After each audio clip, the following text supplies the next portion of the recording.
Sir మీరు professor కదా? అవును, నీకెలా తెలుసు? మా ఫ్రెండ్స్ చెప్పారు సార్. సార్ నేను ఫీజు కట్టి చదువుకునేంత స్తోమత లేదు. మీరేమన్నా చదివిస్తే నేను బాగా చదువుకొని మంచి జాబ్ కొడతాను సార్. నేనెలా చదివించింది నీకు? చదివించడానికి నాకు అమ్మా నాన్న ఎవరు లేరు సార్. నేను అనాథని. సర్లే, టుమారో మార్నింగ్ నుంచి వచ్చేయి, చదివిస్తా నీకు. చాలా థ్యాంక్స్ సార్.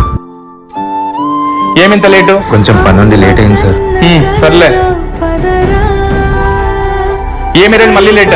కొంచెం పనుండి లేట్ అయింది సార్. రేపటి నుంచి లేట్ వచ్చినావు అనుకో బాగుండదు. చూడు, టయానికి వచ్చి బాగా చదువుకునే చూసుకో.